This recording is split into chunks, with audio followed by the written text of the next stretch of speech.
আজকে আমরা জানব মেমোরি। কম্পিউটারের মেমোরি কি, মেমোরি কয় প্রকার এবং কাকে বলে।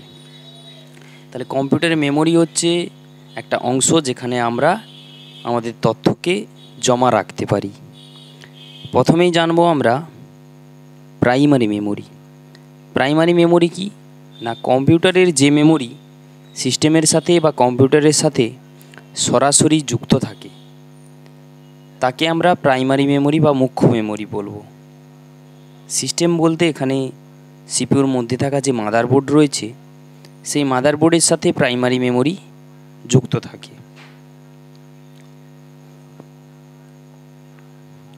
তাহলে আমি যেটা বোঝালাম সেটাই তোমাদেরকে স্ক্রিনে দেখানো হচ্ছে, যে কম্পিউটারের যে মেমোরি সিস্টেমের সাথে সরাসরি যুক্ত থাকে তাকে প্রাইমারি মেমোরি বা মুখ্য মেমোরি বলে। উদাহরণ কি, র্যাম। র্যামের full form random access memory. তোমরা ডোরেমনের হাতে যেটা দেখতে পাচ্ছ এটা কি, এটা হচ্ছে র্যাম, র্যান্ডম অ্যাক্সেস মেমোরি। এটি কিন্তু একটি প্রাইমারি মেমোরি।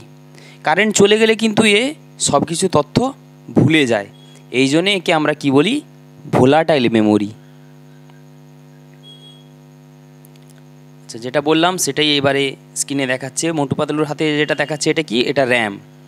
তাহলে কি বলছে, এটি ভোলাটাইল মেমোরি, অর্থাৎ কারেন্ট চলে গেলে তথ্য মুছে যায়, এবং এর ফুল ফর্ম কি, র্যান্ডম অ্যাক্সেস মেমোরি।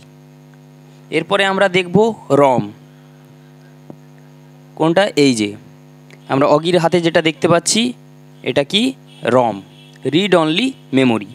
এটিও একটি প্রাইমারি মেমোরি।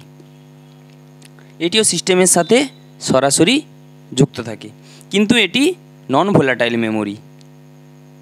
ধন্যবাদ।